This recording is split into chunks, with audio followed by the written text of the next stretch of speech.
Benvenuto in Esercita l'italiano con le storie. Sei pronto a esercitarti con l'italiano e diventare più fluente? Iniziamo. C'era una volta un mercante che aveva 3 figlie. Prima di partire per un viaggio, chiese a ciascuna di loro quale regalo volesse portarle. La figlia più grande desiderava delle perle, la seconda voleva gioielli. Ma la più giovane, di nome Lily, disse: «Caro padre, per favore portami una rosa». Trovare una rosa in pieno inverno era difficile, ma poiché Lily era la sua figlia più bella e amava i fiori, il padre promise di provarci. Baciò tutte e 3 le figlie e si congedò. Quando tornò a casa, aveva perle e gioielli per le sue 2 figlie maggiori, ma aveva cercato ovunque una rosa e non ne aveva trovata nemmeno una. Ogni volta che chiedeva nei giardini, la gente rideva di lui e diceva: «Pensi che le rose crescano nella neve?» Questo lo rattristava molto, perché Lily era la sua figlia preferita. Mentre tornava a casa, pensando a cosa portarle, si imbatté in un bellissimo castello. Il giardino intorno al castello aveva da un lato un'estate con fiori brillanti, mentre dall'altro era coperto di neve invernale. «Che fortuna!» esclamò. Chiamò il suo servitore e gli chiese di prendere una bella rosa dal lato fiorito. Dopo aver preso la rosa, stavano per andarsene felici quando un feroce leone saltò fuori e ruggì: «Chiunque abbia preso le mie rose sarà mangiato vivo». Il mercante rispose: «Non sapevo che il giardino fosse tuo. Non puoi risparmiarmi la vita». Il leone disse: «No. Devi promettermi di darmi ciò che incontrerai per primo al tuo ritorno a casa. Se accetti, ti lascerò la vita e la rosa per tua figlia». Il mercante non voleva acconsentire, dicendo: «Potrebbe essere la mia figlia più giovane, che mi ama di più e corre a salutarmi quando torno a casa». Il servitore, spaventato, suggerì che potrebbe trattarsi solo di un gatto o di un cane. Alla fine, con il cuore pesante, il mercante accettò e prese la rosa, promettendo di dare al leone ciò che lo avesse incontrato per primo sulla strada di ritorno. Quando si avvicinò a casa, fu Lily, la sua figlia più giovane e amata, a corrergli incontro. Lo baciò e lo accolse al suo ritorno, e quando vide la rosa fu ancora più felice. Ma il padre si rattristò e pianse, dicendo: «Oh, mia cara bambina, ho comprato questo fiore a un prezzo molto alto perché ho promesso di darti a un leone selvaggio.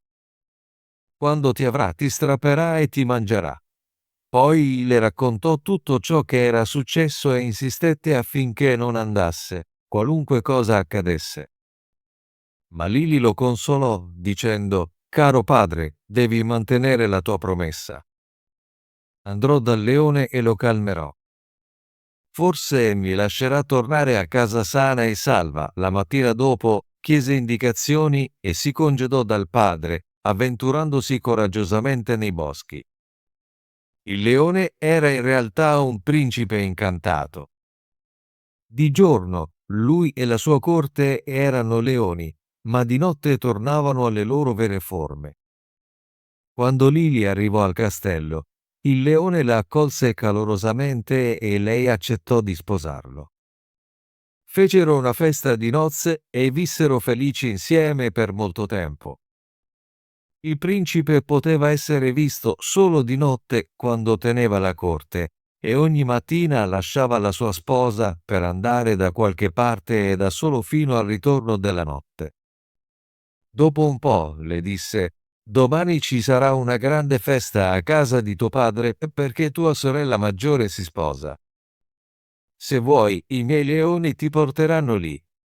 Lily era molto felice di rivedere il padre e partì con i leoni.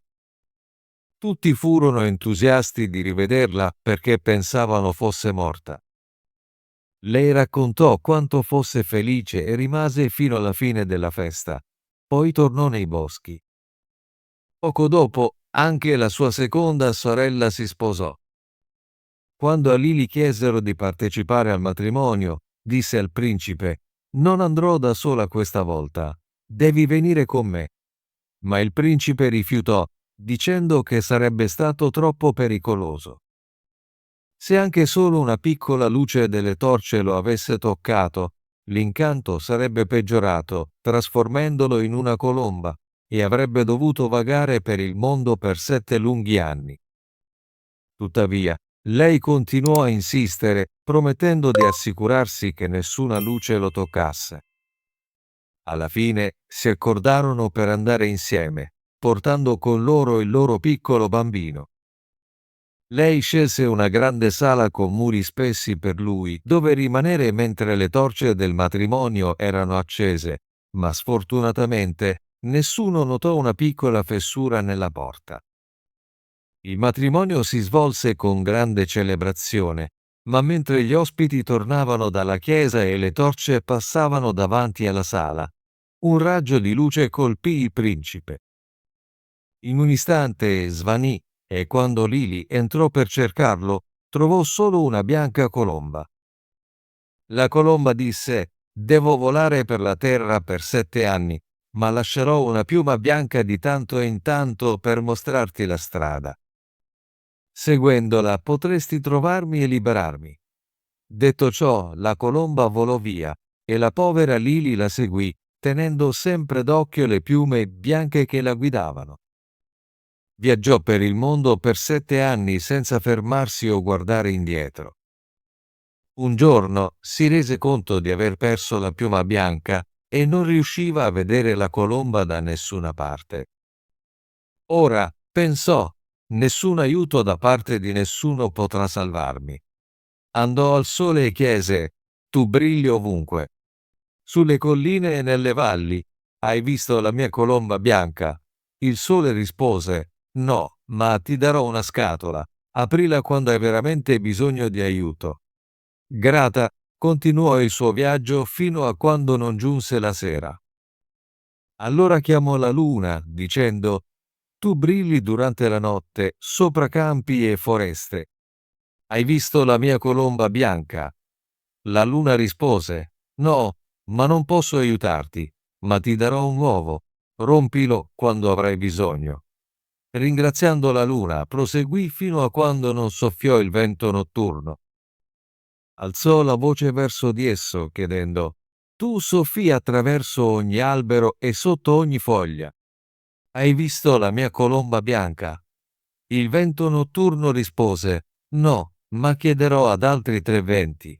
Forse loro l'hanno vista». Il vento dell'est e il vento dell'ovest arrivarono, ma non avevano visto la colomba.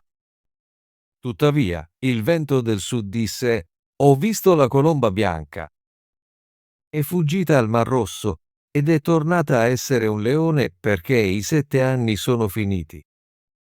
Sta combattendo contro un drago che è una principessa incantata che vuole tenerlo lontano da te.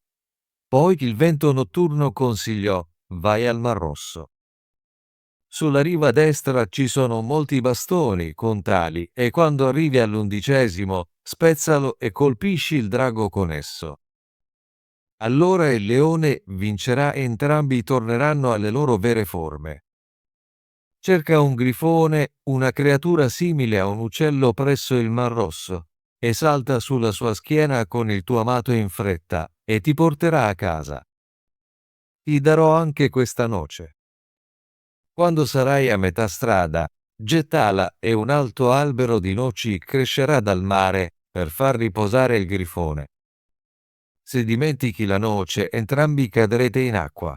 Così la viaggiatrice smarrita partì e trovò tutto come il vento notturno aveva detto. Spezzò l'11° bastone e colpì il drago, trasformando il leone di nuovo in principe e il drago di nuovo in principessa. Non appena la principessa fu liberata dal suo incantesimo, afferrò il braccio del principe e saltò sulla schiena del grifone, volando via con lui. Ancora una volta Lily rimase sola e con il cuore spezzato. Ma si risolse, finché il vento soffia e finché il gallo canta, Continuerò a cercarlo fino a quando non lo troverò di nuovo. Viaggiò a lungo fino a raggiungere il castello dove la principessa aveva portato il principe e sentì che si stava per celebrare un matrimonio. «Dio mi aiuti ora», disse, estraendo la scatola dal sole e trovando un vestito che brillava come il sole. Lo indossò ed entrò nel palazzo, attirando l'attenzione di tutti. La sposa ammirò il vestito e chiese se fosse in vendita. «Non per oro o argento», rispose, «ma per carne e sangue. Fammi parlare con lo sposo nella sua camera stasera e ti darò il vestito». La principessa accettò, pianificando di ingannarla di nuovo, e ordinò al suo cameriere di dare al principe una pozione per farlo dormire, in modo che non vedesse né udesse Lily. Quella sera, dopo che il principe si fu addormentato, Lily fu portata nella sua stanza. Si sedette ai suoi piedi e disse: «Ti ho cercato per 7 anni. Sono stata dal sole, dalla luna e dal vento notturno per trovarti, e ti ho aiutato a sconfiggere il drago. Ora mi dimenticherai». Ma il principe dormiva così profondamente che la sua voce era come il vento che fischiava tra gli alberi. Lily fu portata via e dovette rinunciare al bellissimo vestito. Sentendosi senza speranza, andò fuori in un prato e pianse. Poi si ricordò dell'uovo che la luna le aveva dato. Quando lo ruppe, ne uscirono una gallina e 12 pulcini d'oro, che giocavano e poi si rannicchiavano sotto le ali della gallina, creando uno spettacolo meraviglioso. Si alzò e li guidò fino a quando la principessa non li vide dalla sua finestra e, compiaciuta, uscì e chiese se Lily volesse vendere i pulcini. «Non per oro o argento, ma per carne e sangue. Fammi parlare con lo sposo nella sua camera stasera e ti darò l'intero gruppo». La principessa accettò l'affare, pensando di tradirla di nuovo. Ma quando il principe andò nella sua camera, chiese al cameriera perché il vento avesse fischiato di notte. Il cameriera spiegò tutto, incluso come avesse dato al principe una pozione per farlo dormire e come una povera ragazza fosse venuta e gli avesse parlato nella sua stanza, pianificando di tornare quella notte. Il principe allora gettò via la pozione per il sonno. Quando Lily arrivò e iniziò a raccontargli delle sue difficoltà e della sua lealtà, lui riconobbe la sua voce. Si alzò di scatto e disse: «Mi hai risvegliato da un sogno. La strana principessa mi aveva lanciato un incantesimo, così ho dimenticato te, ma il cielo ti ha mandato al momento giusto». Fuggirono silenziosamente dal palazzo di notte e salirono sul grifone che li volò di nuovo sopra il Mar Rosso. Quando erano a metà strada, Lily gettò la noce nell'acqua e un grande albero di noci crebbe dal mare, permettendo al grifone di riposare un momento prima di portarli a casa sani e salvi. Lì trovarono il loro bambino, che era cresciuto ed era diventato bellissimo. Dopo tutte le loro disavventure, vissero felici insieme per il resto dei loro giorni. Ottimo lavoro! Vuoi esercitarti con l'italiano e diventare più fluente? Iscriviti e attiva la campanella delle notifiche per non perdere nessuna delle nostre storie gratuite in italiano. Ci vediamo nel prossimo video.